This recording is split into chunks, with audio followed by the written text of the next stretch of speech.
Welcome back to Big Apple Breakdown. We have episode 3 here. Coming up, we have our Super Bowl matchup.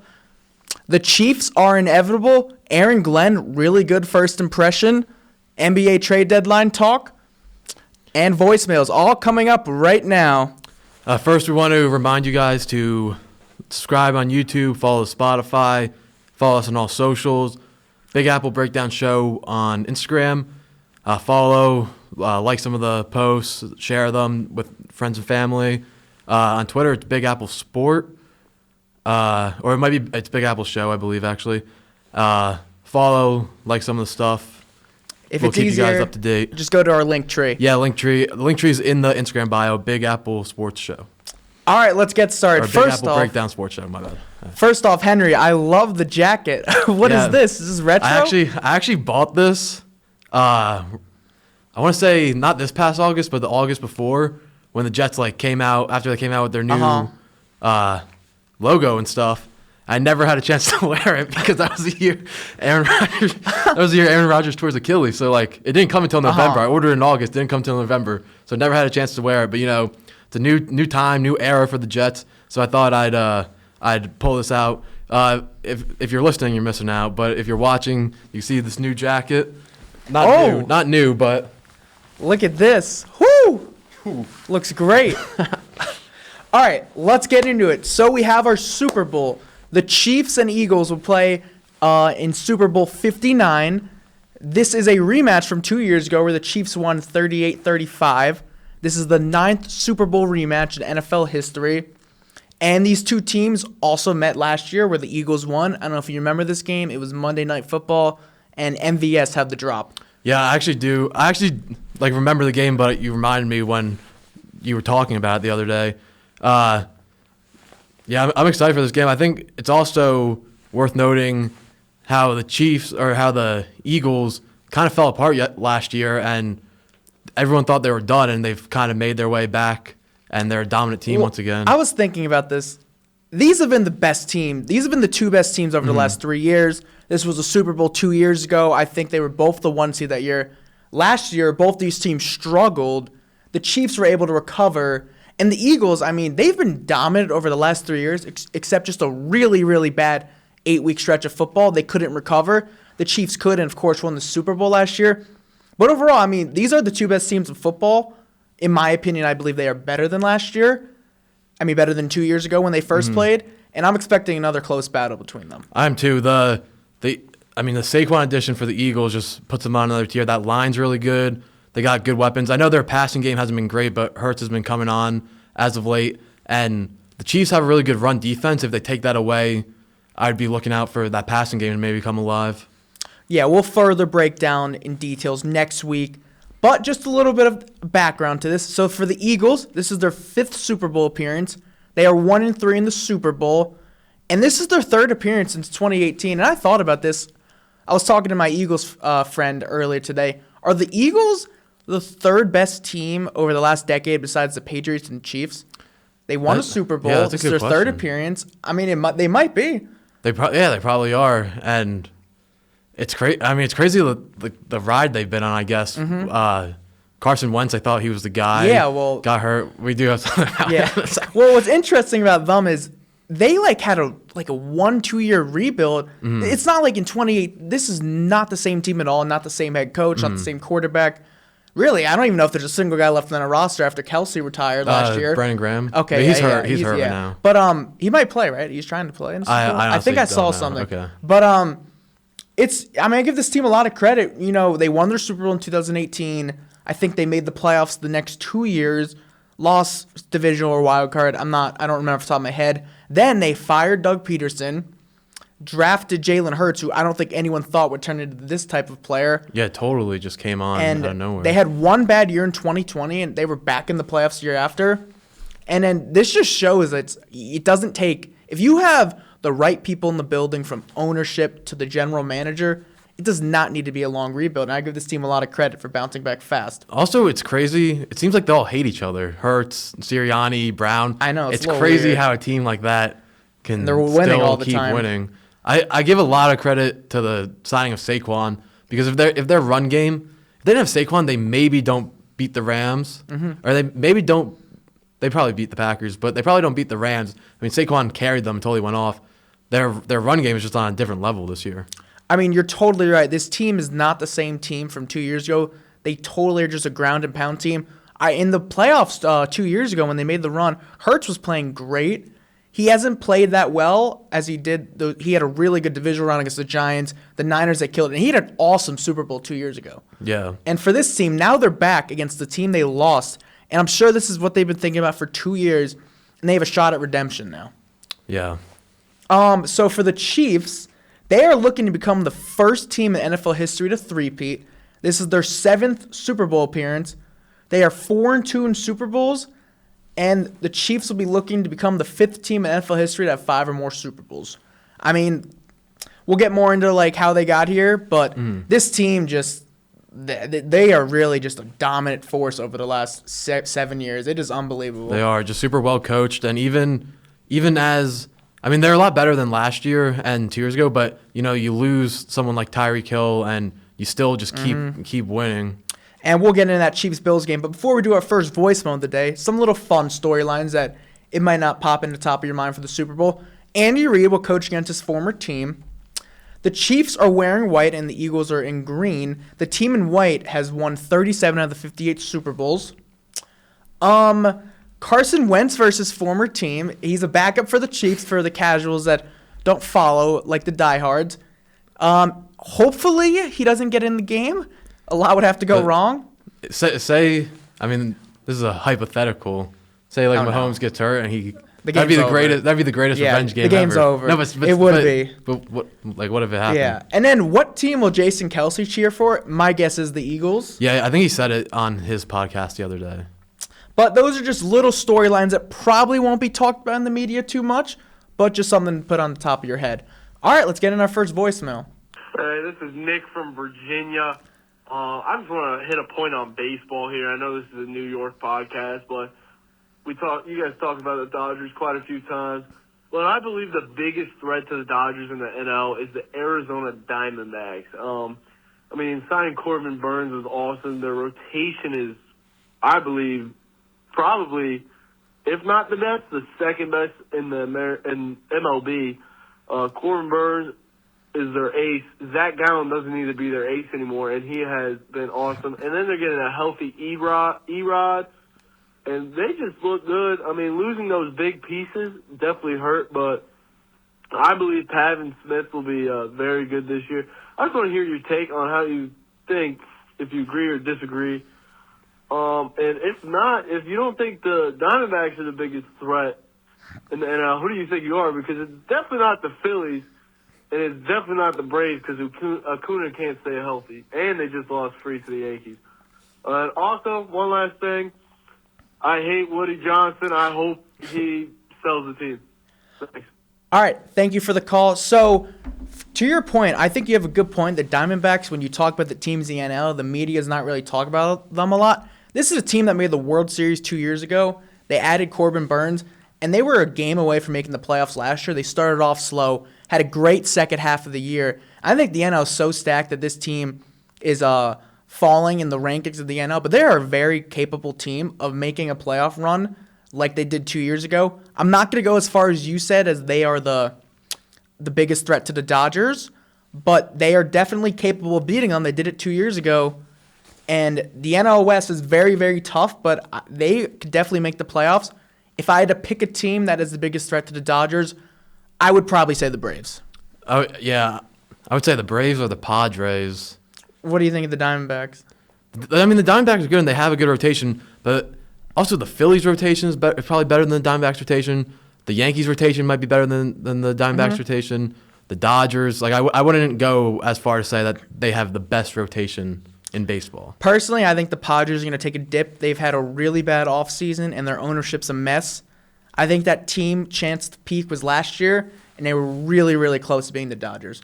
Yeah, that's true. And they've been having a lot of just drama with ownership lawsuits and stuff like that. Okay, on to our next topic. Thank you for the call. So, Chiefs-Bills this last weekend, the same storyline. The Chiefs win 32-29. Patrick Mahomes becomes the first quarterback ever to beat another quarterback 4 straight times in the postseason. And the Bills and Josh Allen just might not be destined to beat Mahomes and the Chiefs. Yeah, in the beginning of this game, Allen kind of reverted back to how he looked last year. Just that first drive, especially throwing into tight coverage and stuff. Last year where he threw 18 picks, that's kind of what he looked like. And this year he cleaned it up a lot more. He settled in the game and got better, but a lot of a poorly called game by Joe Brady, in my opinion. And the Chiefs, the Bills put their back against the wall too many times, too many third downs, too many fourth downs, and the Chiefs just take advantage of that time and time again. I mean, what this show tried to tell you, it is a mental thing. I said this last week, and just watching the game, it was ticking down to the fourth quarter. It was close, and I'm like, we know it's about to happen. Right after they didn't get that first down call, which maybe it was a first down, they probably shouldn't have kept running the QB sneak, but it's just such a mental thing for me.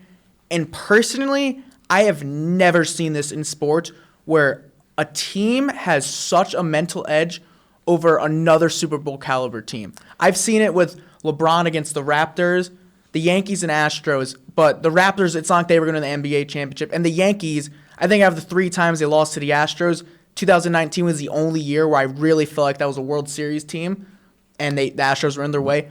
But Patrick Mahomes and the Chiefs has literally, in my opinion, costed the Bills at least 2 Super Bowls. Yeah, you make the point about the Yankees and Astros. Like I agree with you. There was only that one time where it felt like the Yankees were actually evenly matched with them, Yes. And then 2017 was the trash can scandal. But they were young then. In Yeah, they were 2022 young, they were hurt. and they went on a run that people didn't expect them to go on.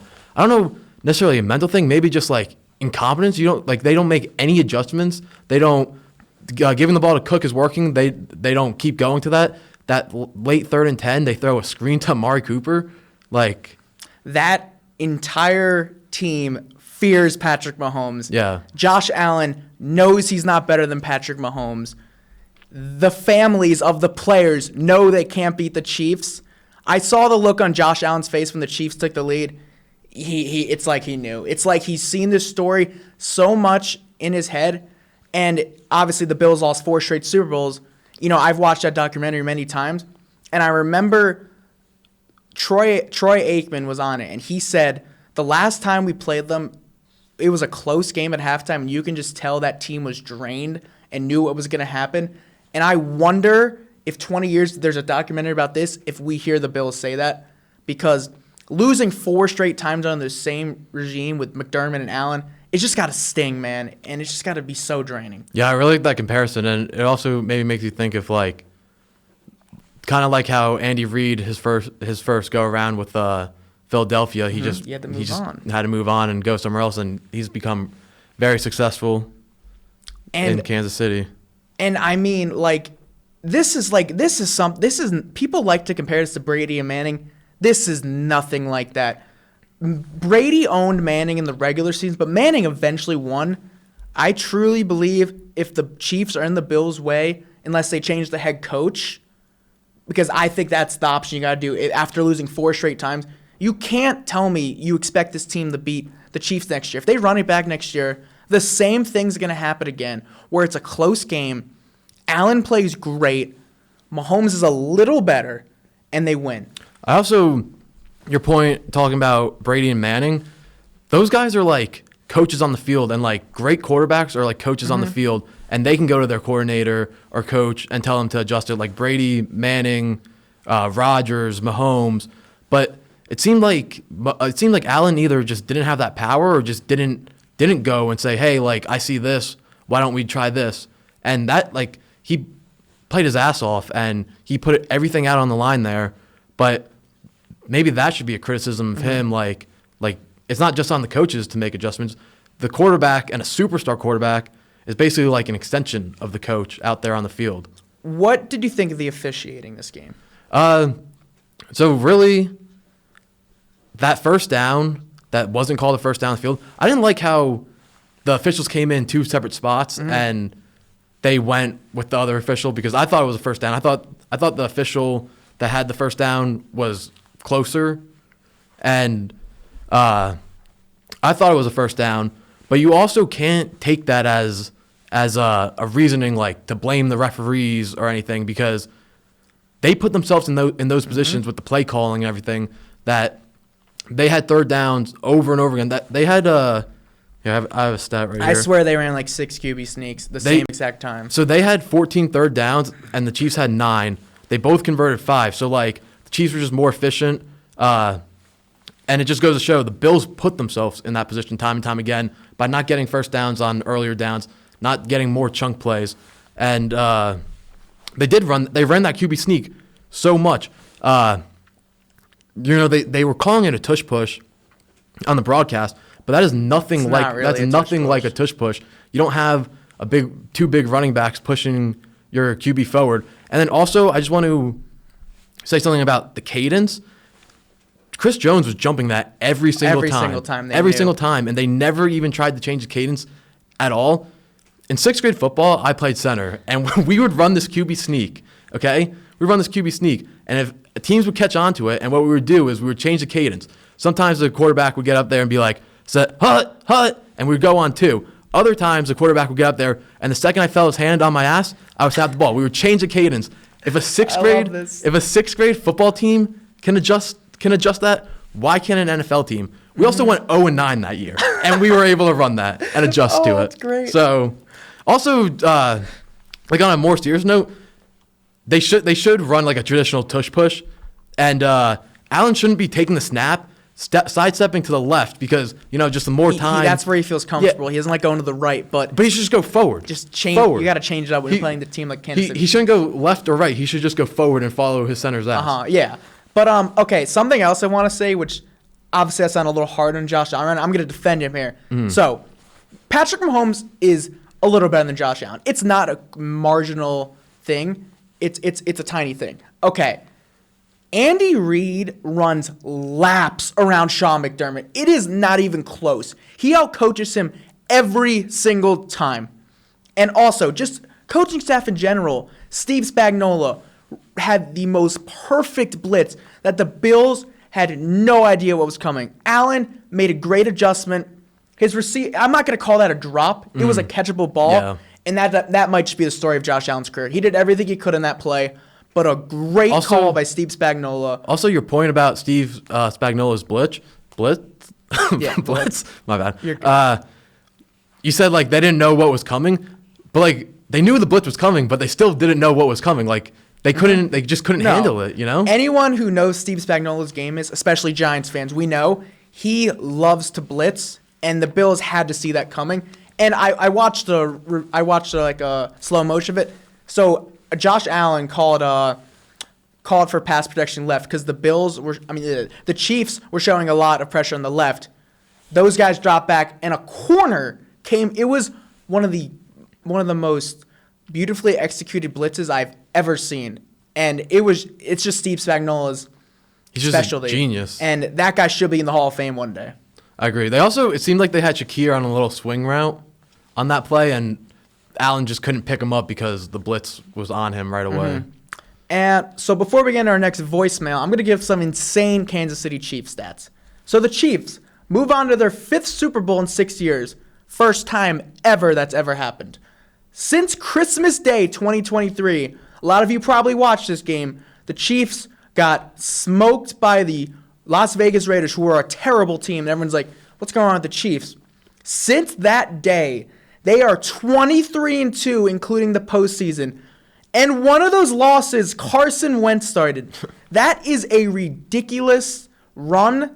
They are basically 23-1 in a 24-game stretch, where they are playing a lot of very, very good teams. It is ridiculous. That is ridiculous. All right, let's get into our voicemail now. Hi, this is Abby Sajilla calling from Lexington, Kentucky. My question for you guys is, if you could make a starting lineup with any past Yankee players and current Yankee players, what would your ideal starting lineup look like? All right, thank you for the call. So how do you want to do this? You want to start off at catcher, pitcher? Yeah, you want to do we can like draft 1 to 9, like pitcher, catcher. Okay. We'll go back and forth. So right. we'll make the same team. You want to go first with pitcher?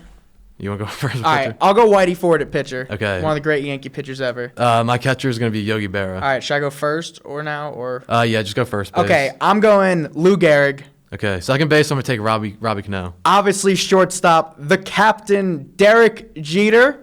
My third baseman is going to be Alex Rodriguez. All right, let's go to right field. I'm going to go Aaron Judge at right field. Okay. Center field, I'll take Mickey Mantle. And then left field. You could put Ruth or DiMaggio. I was thinking DH and Oh, for okay. Ruth. Okay. But left field, I love this guy as a kid. I'm going Reggie Jackson. I know Okay. Joe DiMaggio Over off the Joe list is crazy. DiMaggio? Yes. DH, I'll put Babe. Yeah, you got to put Babe Ruth. And then the bullpen, we obviously know this Oh, is yeah. Mariano Mariano Rivera, Rivera. the greatest closer ever. And then we can do 2 more starting pitchers. I'm gonna take one from our childhood. I'm gonna take CC. Okay, I always love this guy. I'm going to go Roger Clemens. Okay. All I right. like that. Thank you for the call, Abby. Okay, so on to our next topic. First off, let's just briefly talk about. There's not much to talk about this game, but the Eagles killed the Commanders 55-23. But I do want to shout out the Commanders on a great season. This team's going to be far in the playoffs every year. We'll see how they adjust because now they're going to have a lot of expectations next year. I assume in betting odds they will be top 3 to win the NFC. But great season for Jaden Daniels, possibly the best rookie season ever for a rookie quarterback. Yeah, he played like a veteran, ever since he got a chance and all year. And I have a feeling a lot of players are going to want to go there. And free Yeah, agents are going to yeah. start telling their agents, get me to Washington. He's like a more polished Lamar Jackson, honestly, in my opinion. And then let's get into the Aaron Glenn press conference. Okay, so Aaron Glenn had his introductory press conference on Monday. Him and the GM GM Darren Moji. So just some takeaways from this press conference. I feel like the energy he brought was different. He brought a lot of energy. Obviously, he had that one quote where he was like, "We're the freaking New York Jets and we're built for this shit." But also just him talking about work ethic, talking about building up from when he was with the Jets when they had some really bad years all the way to going to AFC title games. He had this one quote that stood out to me where he said, in a reference to work ethic, he said, 4 a.m. until the job is done. And I believed it when he said it. Even when he was like thanking his family and stuff, he had this like edge and energy to him. And it just makes me as a fan want to go run through a wall for him. He's a Jet through and through. So like he was drafted by the Jets in his first front office job as a scout. He got to start with the Jets. Now his first head coaching job, he got to start with the Jets. He, like I said this last week, he comes from the Sean Payton tree. He saw what winning was like there. He then went to the Lions with Dan Campbell. Saw how to build up a really poor team. I thought like I said before, he made some great points about culture. I really like that he brought up Aaron Rodgers. You know, I feel like most coaches, it kind of would have just been like the elephant in the room. I like that's the first thing he did. Yeah, basically. It kind of would have just been like the elephant in the room until the media brought it up. But he set the tone with Aaron Rodgers, saying we've talked to him, we're in contact with him, and got out in front of it. Whereas I feel like I keep comparing him to Saleh because like that was our last guy. If Saleh was up there, I feel like he just wouldn't have said anything until someone asked him about it. No, of course. So from a non-Jets fans, I really like this interview from Aaron Glenn. He really wanted this job, obviously. He chose the Jets. And for a franchise like the Jets, I think that means a lot to the fan base that, not a lot of people choose the Jets. This guy had options to be a head coach, and he chose the Jets. And he really wants to bring this franchise out of this hole they're in. And he said he knew it's going to be hard, but he will do everything in his power to bring this franchise back. And if I'm a player, I would love hearing that, especially after the past 2 years you've had, especially the fall with Robert Saleh. These players are going to want to play for Aaron Glenn. Yeah, and that's huge for guys like Sauce, Wilson, and Brees because there's been rumors about, especially Garrett Wilson, asking for a trade.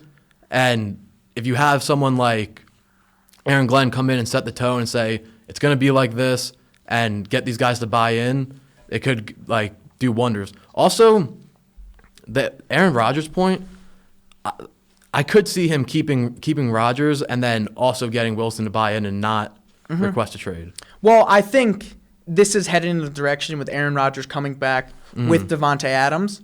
Which I like that a lot, but also I've been seeing some stuff where people are like, oh, that's not a good idea because Devontae Adams is going to take targets away from Garrett Wilson because obviously Rodgers is going to just win. Yeah, Like, but I could see it from Wilson's perspective because he's due for a contract extension soon. So I get that, but he's just got to buy in and he's going to get a huge contract at the end of this year.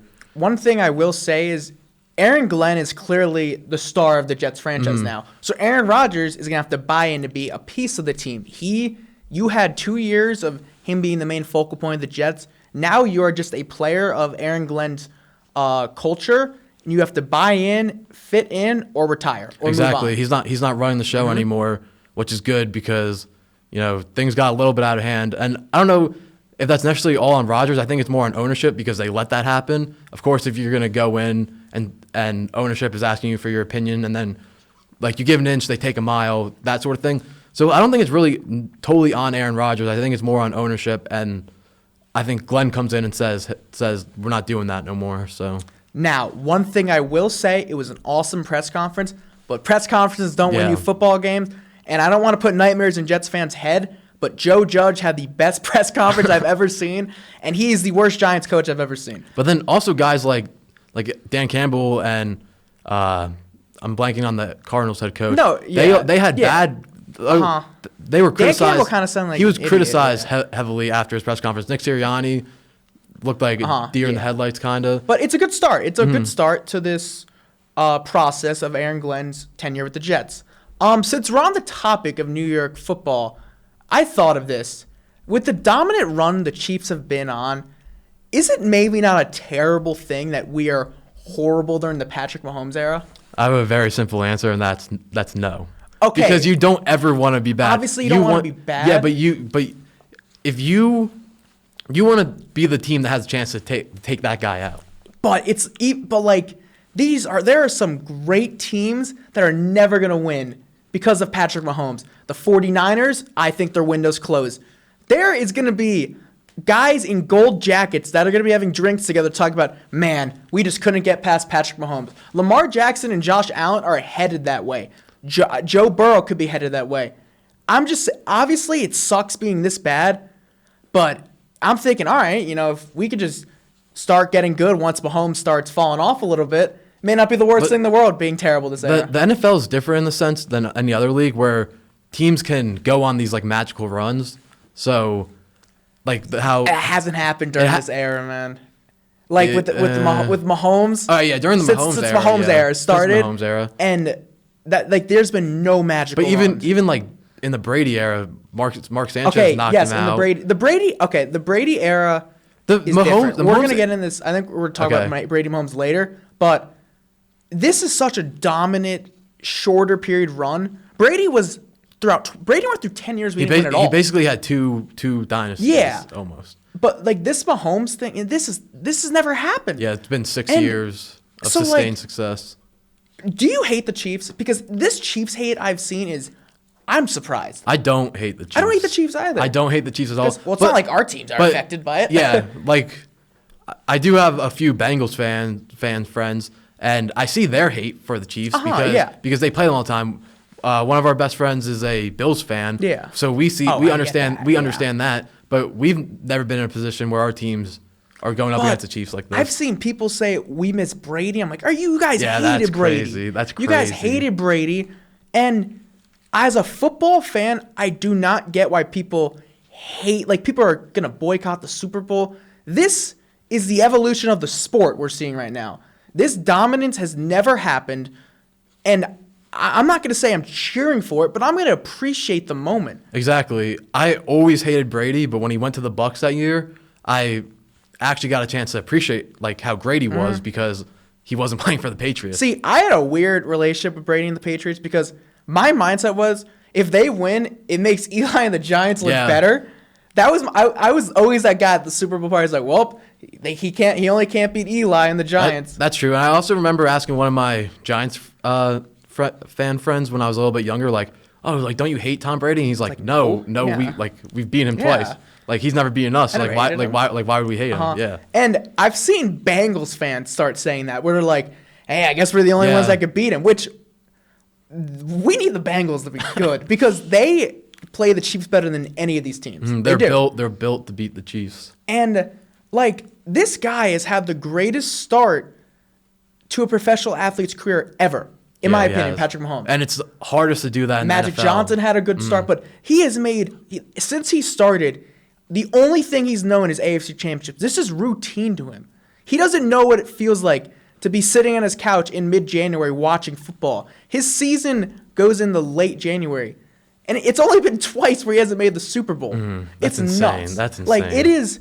I just think fans should appreciate the moment more, and just stop hating. Like, is it because they don't look dominant because they win so many close? Yeah, they I don't win know so what many it is. close games, but also like that makes them even greater. Like they win. Mm-hmm. Like they don't just go and blow these teams out. They win close games. Like figure out a way to win. They're the best winners we've maybe ever seen. And I feel like these people aren't excited for the Super Bowl. This was a great matchup 2 years ago. I feel like people should be more excited for the Super Bowl. Especially because now it's an even greater matchup than it was 2 years ago. These teams Oh, are just totally. better. They're better. And you're seeing a team try to do something that's never happened, a three-peat. Yeah. It's nuts. That's probably the biggest reason why I'm excited for the game. 3P, like that would be insane to see. Not necessarily that like I want this guy to be ruling the NFL forever, but like maybe after this year I'll stop rooting for him. This may never Not happen even- again. Yeah, exactly. It might never happen again. So like it's cool to see history. It's cool like to talk to your friends about history. Like we've never Mm-hmm. seen this before. So I've seen some people say it's like a decent amount of win now pieces. I don't know if they're gonna go total rebuild mode. So it's interesting. I don't know the conversations they're having, but I'm gonna guess he's traded in the offseason. Gotcha. And then next we're gonna move on to Jimmy Butler. He's requested a trade. He's been suspended 3 times. Most recently this past weekend, suspended indefinitely for I think walking out of a team meeting when they told him he wasn't starting that Yeah. night. What do you think about that whole situation, and where do you think he'll go? This situation's a mess, and Jimmy Butler's in a situation where a team like the Miami Heat with Pat Riley and that Heat culture, they're not going to let a player dictate them. And they had a good run. They made the finals twice, but Jimmy Butler is 35 years old. Clearly, they're headed to a divorce. And personally, I don't know why a team would trade for Jimmy Butler. I don't think he fits well as a supporting piece. I think this is play style. He kind of needs to be a first option. Exactly, he needs the ball. And Jimmy Butler to me isn't a first option at this point in his career. He's definitely taken a hit in recent years, and he's a diva. And the Heat, Pat Riley could deal with that. Personally, I think the only team there's 2 teams that are desperate for him because these 2 teams are kind of struggling. The Suns, who have just gone all out after all out after all out, and they're at best with Durant, Booker, and Beal. Beal trade has not worked out for them. But what complicates this deal is Beal has a no-trade clause. Thank the Washington Wizards for that. And he could just say no, and this deal can never happen. I can also see the Warriors doing this because they are struggling, and I think they want to make Steph happy. But overall, I don't think the Warriors are Jimmy Butler away from winning it all. It is a very interesting situation, and I don't think any team that is looking to win it all is a Jimmy Butler away to me. To your point, he can't be like he has to be like the first option, and if he goes to the Suns, I think that's just delaying their like big blow up of this. I kind of get the three. Suns because they've like bought they have like bought so much in, and they keep doubling, tripling, quadrupling down. So I mean, I guess Jimmy Butler's better than Bradley Beal, Yeah. so why not just move another guy for another big name? I think they got to just cut their losses and blow this up. They were in such a great position a couple years ago. Oh, yeah. A couple years ago when they had obviously CP3 was older, but they had Cam Johnson and Mikal Bridges Ayton kind of blew up in their face a little bit, but And yeah, it's an interesting spot. I mean, I think I've seen rumors that there could be a massive deal where it's like a 4-team deal where the Zach LaVine goes to the Bucks, Beal I think goes to the Heat, Butler to the Suns, and then the Bulls get complementary pieces. But Beal has control where he goes, and I don't know why Bradley Beal's a no-trade clause. He is one of 2 players, and the other player is LeBron James. So, very interesting situation there, and Butler will be traded before the trade deadline. I am very confident with that. I am 99.9% confident. And it's going to be whatever team is more desperate. I don't think the Heat are going to be happy with the return because there isn't a big market for him. But then also, to your point, or just one more thing about Jimmy Butler, I don't know why a team would want him. His antics, Exactly. like all that. He's been the problem everywhere he's been. And then when he got to Miami, it seemed like, oh no, these other places were the problem, and it wasn't Jimmy Butler. And that was really just Pat Riley and Eric Spoelstra just hiding him, and like basically, I don't know, they were the only one that could handle him. And he's also an aging player. So let's move on to the Bulls. What do you think? They could be moving Levine, Vucevic, and Ball. So the Bulls obviously are in a tough situation. They're not a contender, but they have a lot of pieces that teams like. Levine, I just talked about. I think I can see him getting moved. Vucevic, I think thinks going to move. He's had actually a bounce back season. And then Lonzo Ball, who's actually been healthy this year. I think teams are going to want him as a backup point guard. He's not going to give you a lot of minutes due to his health, but he could be a very good piece to a contender. And I definitely think they're going to be one of the sellers of the trade deadline. I recently saw Anthony Davis the other day speaking out publicly about the roster. What do you think the Lakers need to do? So LeBron also did, but we're used to LeBron publicly talking about the roster. It was surprising kind of that Anthony Davis kind of did this. So that's what I think's big to this because LeBron's 40. I think the Lakers should have his draft his son. I think they know LeBron doesn't want to leave. But the Lakers want to make Anthony Davis happy because he's 31. There's going to be a world where there's no LeBron and he's the main superstar, where he's probably already the best player, but the main leader of the team. And in my opinion, and if I'm Anthony Davis just has a mild week-long injury. He just got hurt yesterday. He wants to play the 4 and 5. And the Lakers, when they were at their best, when they won the championship in the bubble, they had centers alongside Anthony Davis like Dwight Howard and JaVale McGee. So I think they need a center. Anthony Davis literally said that to Shams, which I have never seen that out of a player, just saying blatantly what they need. And to me, the Lakers have been, after the Russell Westbrook deal, which was one of the worst trades in NBA history, the Lakers have been very hesitant to deal first-round picks. But to me, the Lakers, when they took on LeBron James in 2018, they knew what they were signing up for. And you owe it to your superstar and your co-superstar, Anthony Davis, to do everything you can to try to maximize their window. There is no deal that's going to make the Lakers championship favorites, but they are the 5 seed right now, and the Western Conference is young. Oklahoma City, Houston, Memphis are all the top 3 seeds. And if history shows you, veteran teams could beat young teams early when they're early on in their window. And I think the Lakers owe it to their 2 superstars who have been healthy relatively, and they've given this franchise a lot. They chose the Lakers. There was a stretch where the Lakers were really bad, and in my opinion, they owe it to them to go all in. I saw something, I saw something about the Western Conference. I admittedly am not like the biggest into basketball, so I don't know. I don't have a lot of basketball knowledge, but they were saying how the Rockets and the Thunder are the 2 best teams in the West.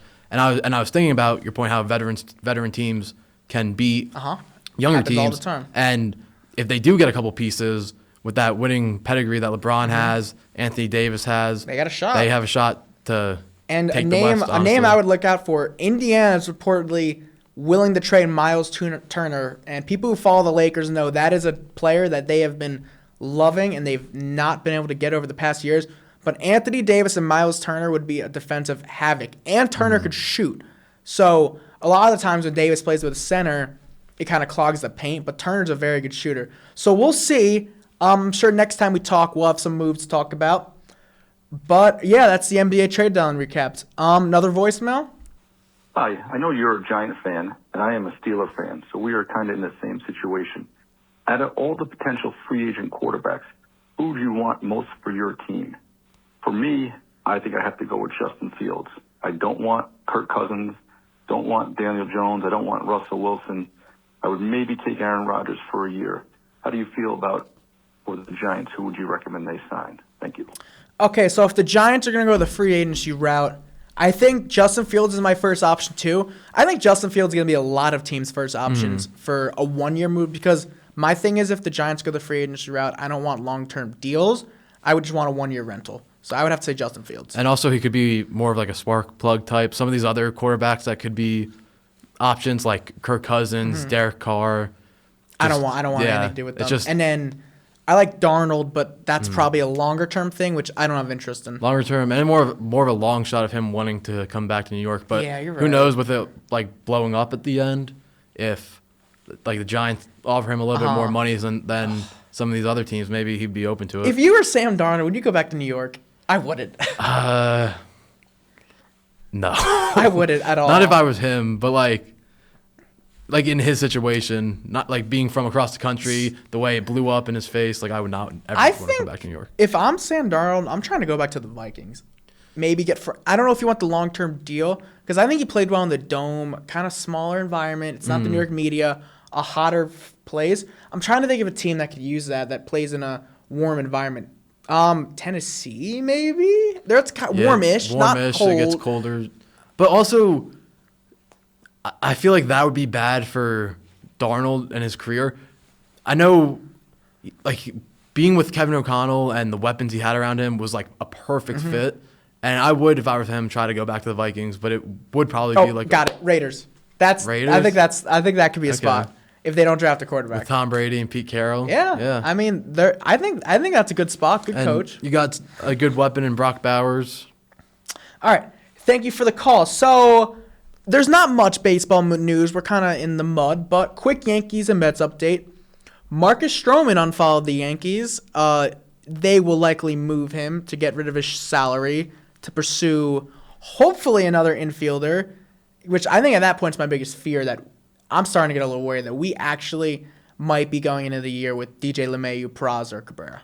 That would be horrible. I still am holding out hope that Arenado might get moved to the Yankees, and it could be in this Stroman deal. I think that's the most realistic option. The Cardinals have to eat his money, but I think that definitely could happen. And right now, that's probably my ideal move. Yeah, would you rather Arenado over Bregman? No, but I really don't think Alex Bregman Yeah, I is don't going to think- I don't happen. think that's gonna I think happen. Arenado could happen, so I'm not even going to get it in my mind. I don't think the Yankees are going to give Alex Bregman a long-term deal because he has long-term offers. I think Bregman's going to end up back in Houston at this point, in my opinion. What do you think of Hal's comments? Oh, so he called the team better. So going into last year, I mean, are they better? I don't know. I don't think they're better. they're better. Just the rotation's They better. could be better. I don't think the lineup's better. But I mean, I think I'm gonna have to see the lineup before I call the team better. I think the rotation, the bullpen could be better, and the defense could be better, which is all things that are good. But this team still needs a hit. But I think this team could be better than last year. They could. Like, I would not be especially surprised at all. defensively, because if they don't fall apart in that fifth inning, then they probably win that game, and then it's 3-2, Yeah. and Definitely. you still have life, even though you were down. And I 3-0. think some of these, I think the bats, so I think a lot of Yankees fans' worries is 2023 2.0. But I looked into that 2023 team. The guys that were playing were bad. Jake Bowers, Billy Jake McKinney, Bowers. Willie Colon, Frenchie Cordero. Oh, Cordero. Yeah. Excuse me. The Yankees, like Bellinger, Goldschmidt, Volpe, Dominguez, Jazz, those guys are a lot better than the 2023 team. Also, Hal made a comment about the Dodgers spending, saying that other teams can't keep up with it He said or something. us owners. Us Yeah, owners can't okay. keep up with it. You're the New That York was Yankees. maybe the most pathetic comment I've ever heard. That really bothered me, and I can't believe he said that. You're the New York Yankees. It just shows he's not committed to winning like his dad was. No, but to his credit, I think if his answer about being the Dodgers, I don't think was totally wrong because the payroll. But when he said us owners, the Yankees are still above every other team in baseball money wise except the Mets and Dodgers. And honestly, you should let a small market owner cry about that. Like, you shouldn't be the one crying about that. That's You're what's the owner that's of what the the New bad York luck, Yankees. man. It's bad. But Okay, so quickly at the Mets. Pete Alonso, I don't think anyone knows what's going on at this point, but the way I look at it is if Pete Alonso was going to sign somewhere else, he would have. I think he ends up with the Mets. I think he at ends the up end with of the day. Mets too. Maybe the Blue Jays, but I do believe that he's a Met. I don't think he's going anywhere. Yeah, I don't think so. I don't know how it will happen, but I think he wants to be a Met, and I think if he would have left, he would have already left. All right, let's get into another voicemail. How we doing, guys? This is Jake calling out of New Jersey. How about that weekend of football? Go Birds, baby. Jalen Hurts, I think it's time for him to get his flowers. He doesn't throw for 4,000 yards a year, but he wins. He wins more than other quarterbacks, that's for sure. Being the first Eagles quarterback to bring in the 2 Super Bowls this year, also broke that awful curse of quarterbacks going to a Super Bowl in their first 5 years. But what I was really calling today about was your guys' opinion on the Defensive Player of the Year this year. Me being a biased Eagles fan, I obviously think it should be Zach Bond, but take out the bias and the stats are there.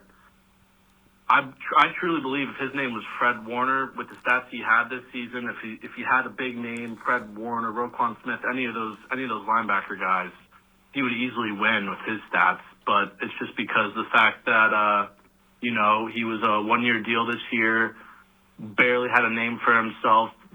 People didn't even know who he was when we were signing him from the Saints this past offseason. First team All-Pro this year, played 16 regular season games, one interception, going on and 4 on. pass deflections, 5 forced fumbles, not including what he's done for us in the playoffs. No, let him finish. It's funny. 151 total tackles and 11 tackles for loss. Could have wrote a 500-word essay by this time. Phenomenal year, and I think it's hard to argue against him. But, there are guys like Pat Surtain in that conversation where he had a great year as well. I was just curious of you guys' thoughts, and I'll talk to you guys next week. Oh, my God. All right. He's like the third All right, host. you take it first, yeah.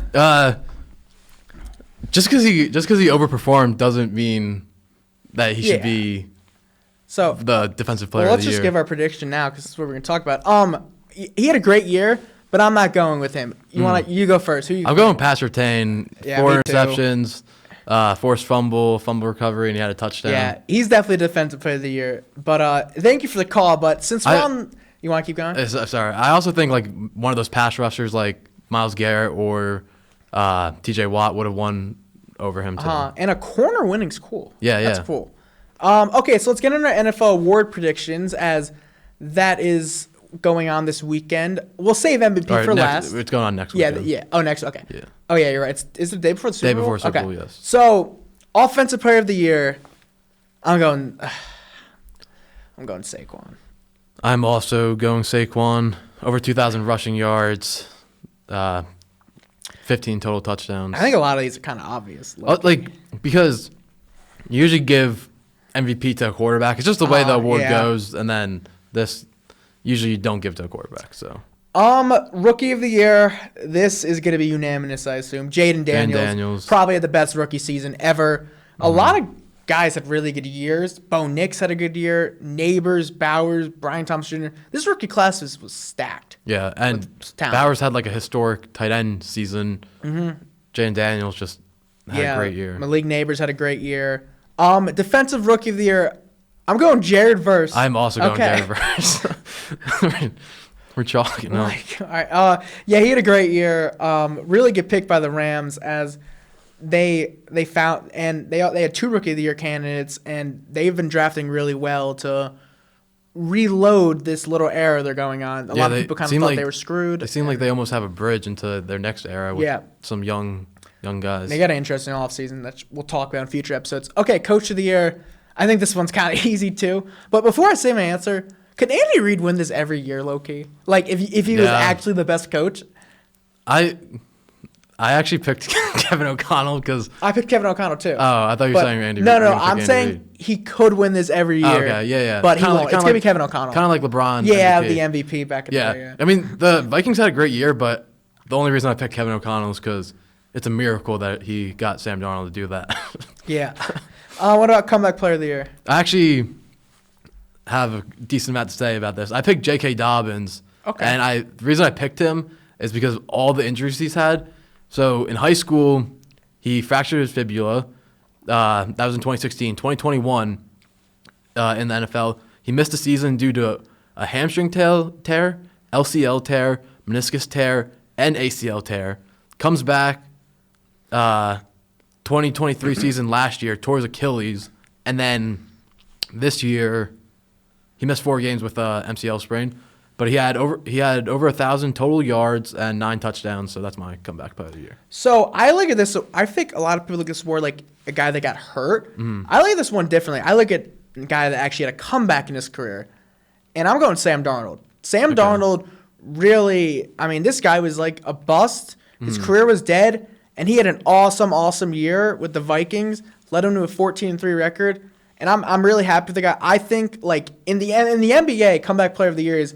It's most improved. This I kind of look at more like that with Sam Darnold, and like his career was dead, and he had a career year, and he should get the bag, and I'm going with Sam Darnold. I like that pick. So we got MVP before we finish off this topic. I'm going Lamar Jackson to win back-to-back MVPs, his third MVP. This guy's a superstar. I'm not sure how many guys have been 3 MVPs before, but this guy's just an awesome talent and he's a generational player. I hope he gets a Super Bowl one day, but he's stuck in the Mahomes era. And yeah, I'm going Lamar. He had another great year. So I'm actually going to pick Josh Allen. Okay. And I know all his stats are better, but Lamar's his center, his running back, and his number 1 receiver were all Pro Bowlers. Allen had less help. Only his tackle was a Pro Bowler, and the Ravens just had more weapons. And in my opinion, that's led to Lamar's inflated stats. I respect it, but I just think Lamar had a better year. Yeah, he's gonna win. But. And I mean, this guy's just doing things that like are historic, and he's just an awesome player. But okay, so those are our predictions. So there is football this weekend, technically, with the Pro Bowl. And I have a lot to say about the Pro Bowl.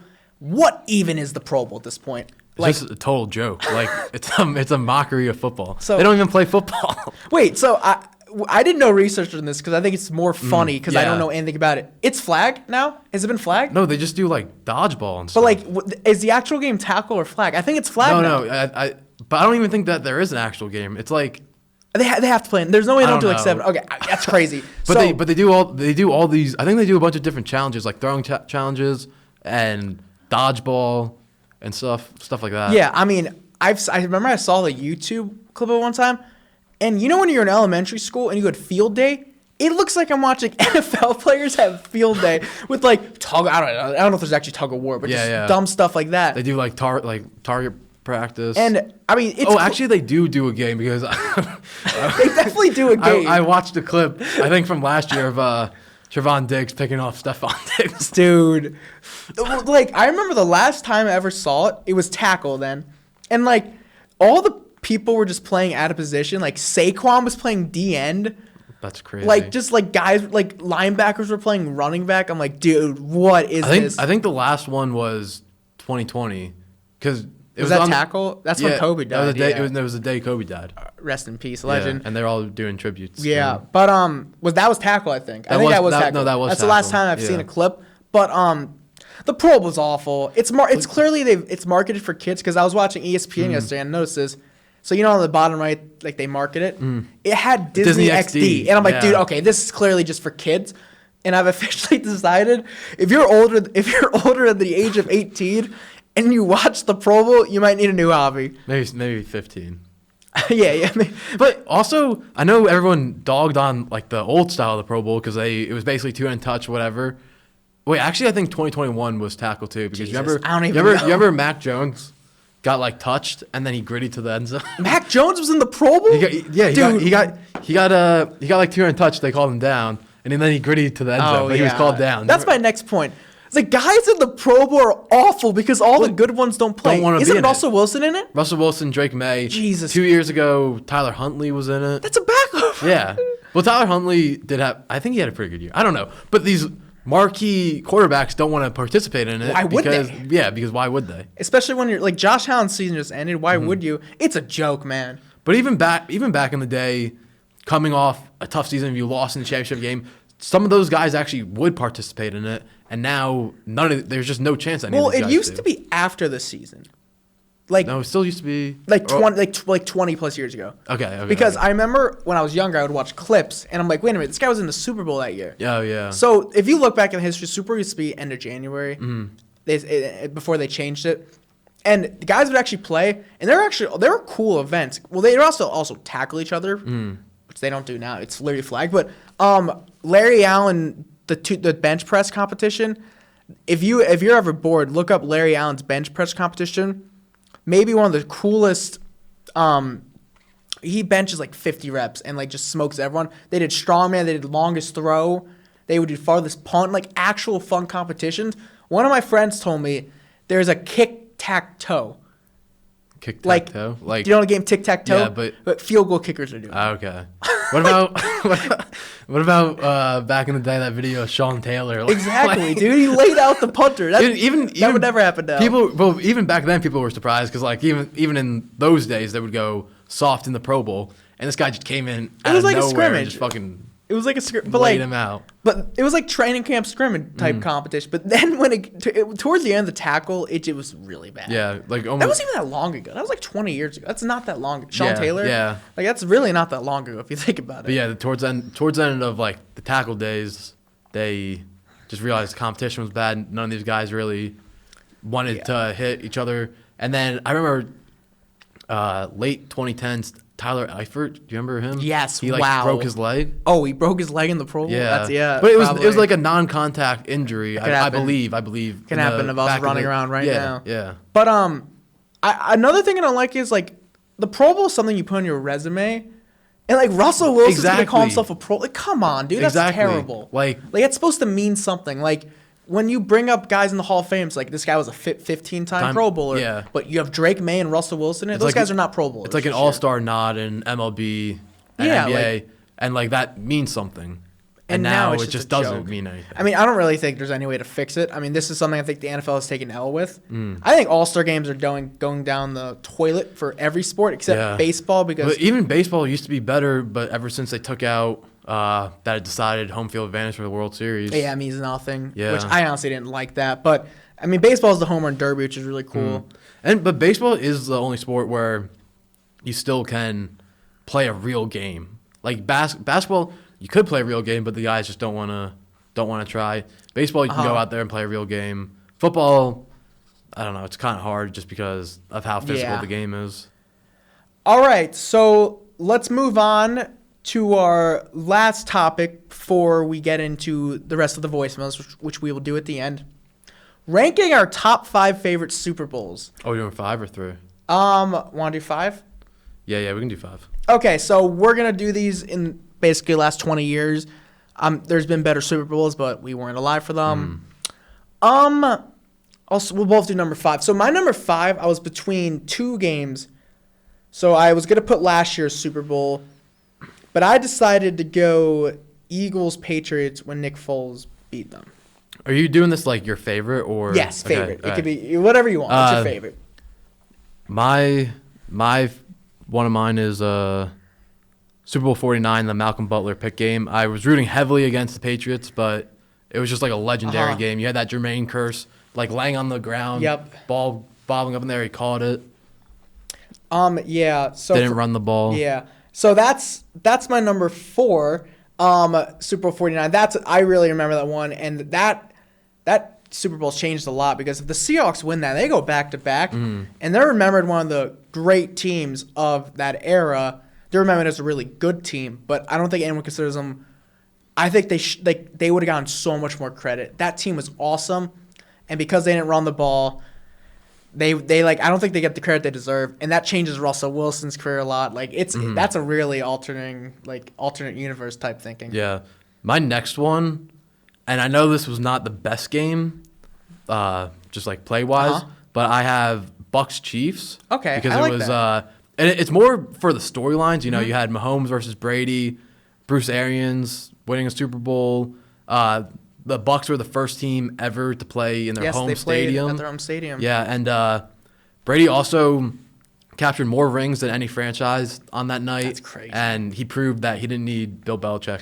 I remember the 2 weeks leading up to that was super cool. And I remember people saying the Super Bowl could mean a lot for these guys. GOAT talk. And like I mentioned earlier, that's going to be mentioned a lot. And I think that's going to be one of the most, in 20 years, that's going to be one of the most historically referenced Super Bowls because Brady beat Mahomes. Also, like, the whole playing a game at a team's home stadium. Like it had Yeah, never I thought been that was done. cool. It had never been done before, and It then happened back-to-back? It happened back to Yep, back. The that's Rams did it the wild. next year, but like leave it to Tom Brady to be the one to do that. Like just the greatest. And ever. Brady, I think a little part of Brady's career would have been he couldn't win without Belichick, and he got that ring in his first and like year. system guy, I guess. And I mean, if you look at the guys on the field for that Super Bowl, so that many team was guys. loaded. And then the Chiefs, they had Tyreek Hill, Kelsey. There were some. It was a cool game to see. The Bucks had some guys who finally won one, like Mike Evans, Chris Yup. Godwin, Antonio Brown. Leonard Fournette. I always forget about Antonio Brown. Yeah. I believe LaShawn McCoy was on that team. He was on the Chiefs the year before. Yeah, he was. And then was You're on right. the Bucks that year.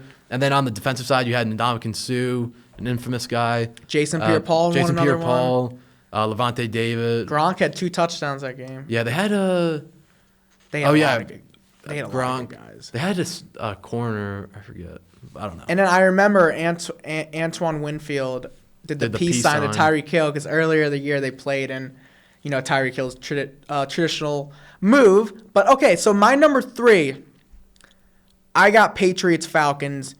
I really remember this. So this is another crazy what if. So the Falcons were up 28-3. We all know this. And I remember I was at a Super Bowl party and everyone's kind of doing their own thing. Everyone thinks the game's over. Get a couple more snacks to eat. You're not really paying attention to the game. And then all of a sudden, the Patriots were inching back and back, and it was a crazy comeback, and it turned out to be a classic. And the Falcons just never made it back. And that's Matt Ryan wins a Super Bowl, Julio Jones wins a Super Bowl. Just a crazy what if. The greatest comeback in NFL history. Yeah, my next one is Ravens 49ers. I believe the Ravens were a wildcard team that year, right? I don't remember. I don't know. I don't remember. It doesn't matter. But I remember, I believe they were a wild card team that year. And I remember one of the first weeks of the playoffs saying to my 4th grade teacher at the time, "Oh, the Ravens and 49ers are going to be in the Super Bowl. The brother head coaches are going to be in the Super Bowl." And he looked at me what are you talking about? That's just not going to happen. And then it happened. And that Super Bowl also had the big light outage. It was cool seeing the Harbaugh brothers go head to head in it, and Joe Flacco won a Super Bowl, and Ray Lewis And then retired after that. Ed Reed, I think, retired too. But Ray Lewis announced his retirement a few weeks before. Oh, okay. Beat Peyton Manning, I believe, in the divisional round. Yes, Jacoby Jones, who didn't he pass away? I think Jacoby Jones passed away. I think you're right. Yeah, so that's sad, but rest in Yeah. peace, Jacoby Jones. But he had a legendary run. My number 2, and this one I have a lot of stories for, Super Bowl 46 when the Giants beat the Patriots the second time. And this one I have so many memories for. So when the Giants beat the 49ers to play the Patriots, my family would have a Super Bowl party every year. And I remember saying to my dad, we're not having a Super Bowl party. No, because I didn't want to watch with a bunch of idiot 8-year-olds that were going to be running around. And I'm like, no, we're not having a Super Bowl party. I don't want to be part of this family if we have a Super Bowl party. I was flipping out, and my dad's like, all right, we'll get you a Victor Cruz Super Bowl jersey. So I'm like, okay, bet we have a Super Bowl party. I wore that jersey the entire week of school. And I remember the Super Bowl really well because, I remember the intentional grounding Brady had. Oh, yeah. And then the Giants were down 10-9. I was crying at halftime, bawling. I don't know why. And I made my dad yell at the entire basement to watch the game. And this is really one of my greatest sports memories. Giants ended up winning the game. Eli's pass to Manningham, probably the greatest throw I've ever seen in my life. And the Giants beat the Patriots for the second time. Awesome moment that I'll never forget from my life. My next one, I think I'm going to piggyback off of one of your earlier picks and do Patriots Falcons. It was cool. Like you said, everyone thought the game was over. Tom Brady just can never count him out. That catch by Julian Edelman, and then they won the game in overtime. It was the first time a Super Bowl's ever gone to overtime. My number 1, I'm sure you guys have guessed it, but Super Bowl 42, the Giants beat the 18-0 Patriots. And this Super Bowl, I was really, really young, so I don't have that many memories of the actual event playing out live. But I have watched 10 to 15 documentaries about this. I know all the stories. And I watched something about it 2 days ago, and I still get chills watching it. So the Giants just had a legendary run that year. They were a wild card team. They beat Brett Favre in Lambeau Field in one of the coldest games ever. They beat a really good 1-seed Cowboys team. In that game, the Giants, I actually looked this up a couple weeks ago. They were 11.5-point underdogs. Oh wow. And the Steve Spagnuolo game plan against the greatest team ever, in my opinion, the Patriots, the 18-0 Patriots are the greatest team ever. The Giants' defensive line was awesome.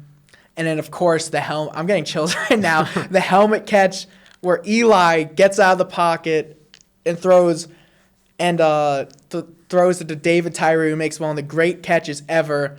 And then right after that, I still can think of Joe Buck's call when Manning makes the touchdown to Plaxico Burress. Giants win the Super Bowl in the greatest upset in NFL history. And to me, this is the greatest Super Bowl championship ever. That's awesome. My number one Super Bowl, I wish I had something like that. Yeah, it's awesome. My number one Super Bowl, I'm picking the Eagles-Patriots Super Bowl. Okay. Eagles won that game, obviously. Nick Foles, it's mostly because of Nick Foles, just a storyline of him. Game is also a shootout. It was a shootout. Yeah, I'm about to get to that. Carson Wentz got injured that year. Nick Foles, journeyman quarterback, had a really good year with them in 2013. I remember when I was young watching him that year. Obviously I wasn't old enough to know stats and stuff, but I just remember he had Nick Foles was really good. And looking back on that, he had 27 touchdowns and 2 interceptions. I remember he was super efficient that year. And then Chip Kelly shipped him off to the Rams, and he became kind of a journeyman, made his way back to the Eagles.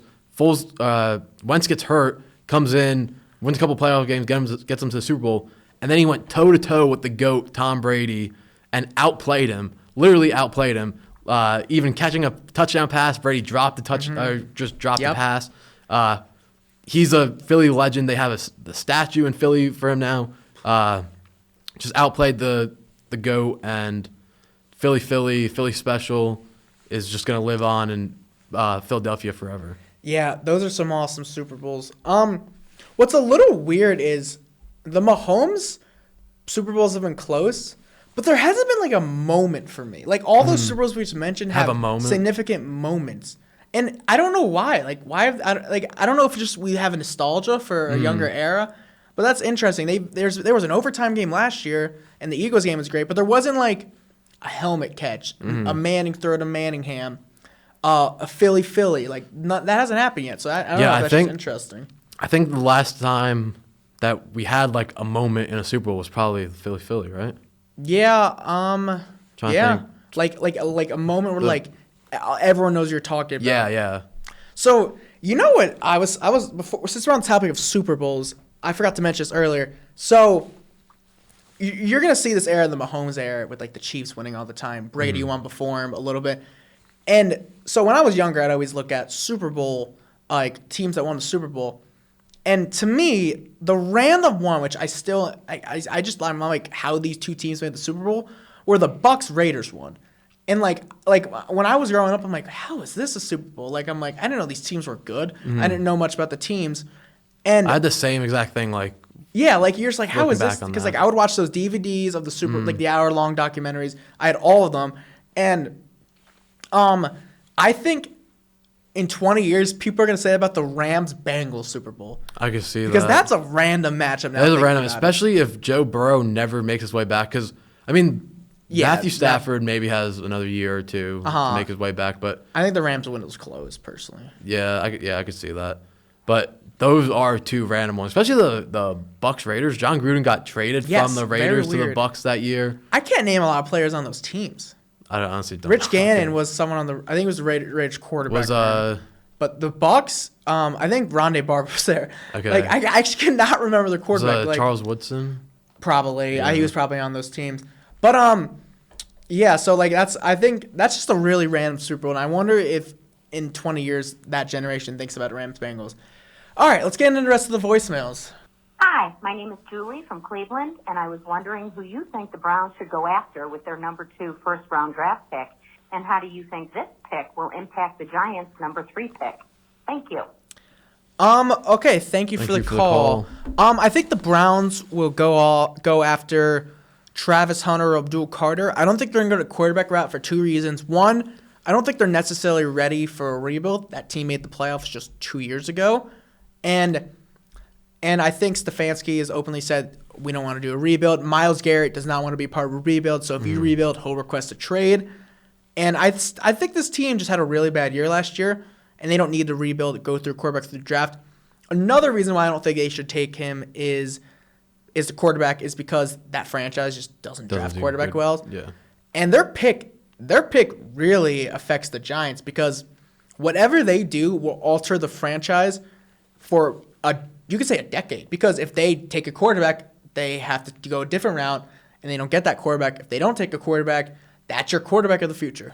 I haven't seen anything about this, but like just a hypothetical that like I've come up with in my head. I could see because Sanders does not want to go there, obviously. No. So I could see if like they drafted him, and the only way they would draft him is if Cam Ward went 1, and I don't know if that would happen. But like, say they draft him and he really wants to go to the Giants, I could see him kind of almost pulling an Eli Manning type situation. Yeah, you wonder. Who knows? Yeah.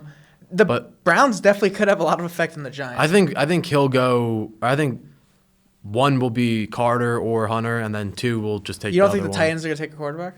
I don't think so. Okay, yeah. I don't know. Who knows? Maybe they take. If they do take a quarterback, they're taking Cam Ward. I don't think they're taking. Like Sanders. I think Sanders is gonna be a Giant. I think he's a Giant too. I mentioned that, but all right. Thank you for the call. On to the next one.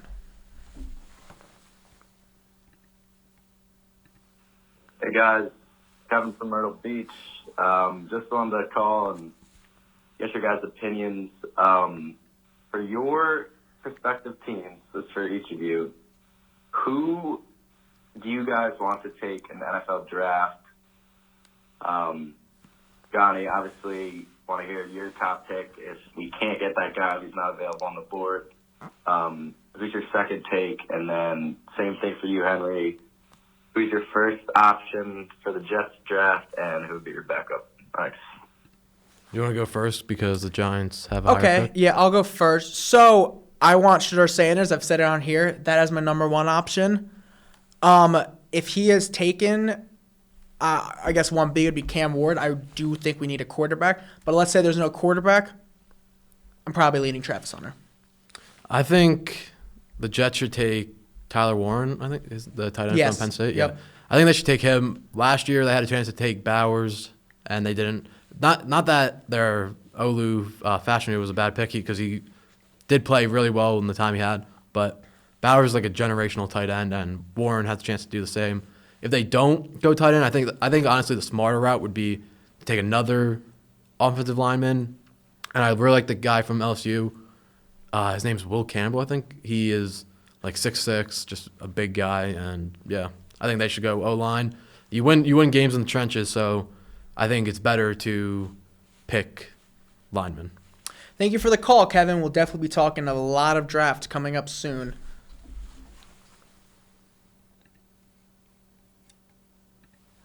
Big Apple Breakdown. How you guys doing? It's Joe calling us from Rochester, New York. So, as you guys know, there's been some recent talk with Russell Wilson.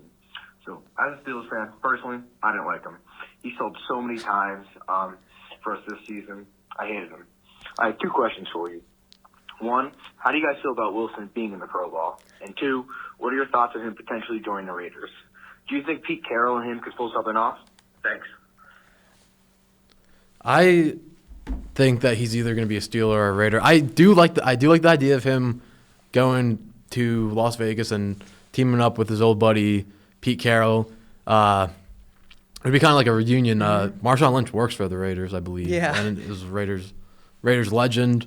So I do like the idea of him going to Las Vegas. So the first point, we kind of mentioned the Pro Bowl stuff, but it's a joke. Russell Wilson's not a Pro Bowler. And I didn't even think about that him being a Raider reuniting. I can definitely see that happening. And I actually think that will happen. I think, wow, I just didn't comprehend through my mind. But thank you for bringing that up, Joe. But I think ultimately he goes back to Pittsburgh.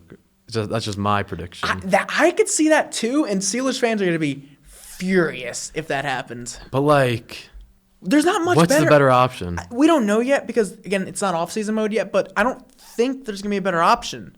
I don't think Rodgers is going to happen. We talked Kyler Murray the first episode. I don't think that's going to happen. So you might be right. I think Steelers fans would rather Justin Fields. Yeah, that is interesting That's, because both our callers seem like they're very anti. because he's also Wilson. Fields is the more exciting option. You don't know. You have an idea of what you can get out of him, and you think you haven't seen his ceiling yet. But Russell Wilson, everyone thinks that like you've seen what you're going to get out of him.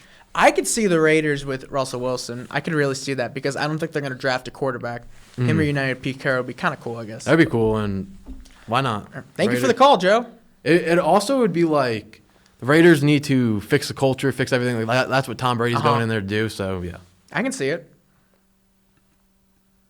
Hey, what's going on, fellas? I'm calling here as a Mets fan. I listened to the podcast last week. I heard what you were saying. You're not wrong.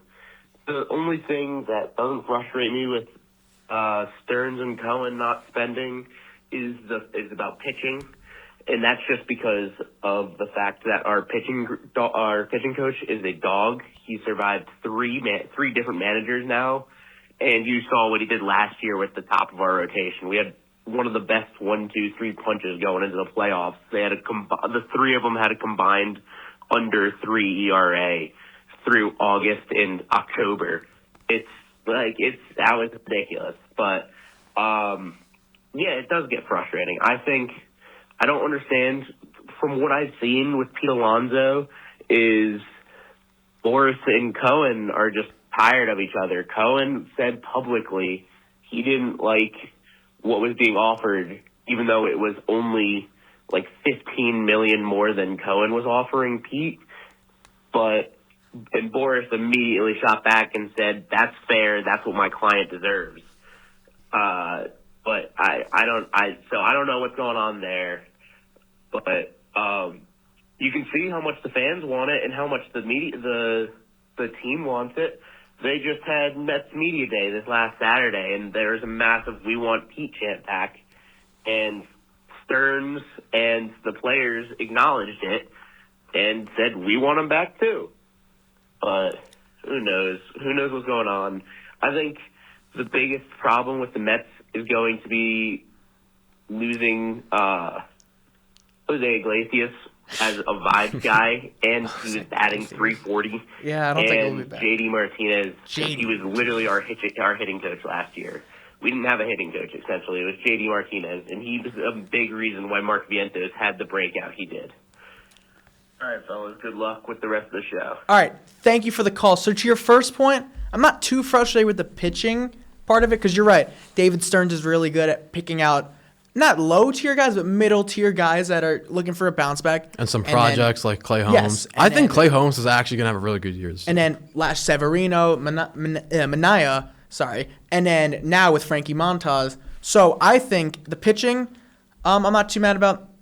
With Alonso, like we mentioned earlier, I think he'll end up a Met. But one thing I will say about the fans being upset, these guys know what they're doing more than the fans. I'll give you an example of a fan signing that is not age well for the Yankees, DJ LeMahieu. And I think if they played it harder and had a shorter term deal, like what I think the Mets are going to have with Pete, they could have gotten off his contract earlier, and now they're stuck with a bad player for 2 years. But my last point is, I think with the Mets, after they got Juan Soto and with Cohen, they're like, oh, this is our George Steinbrenner. This guy's going to spend.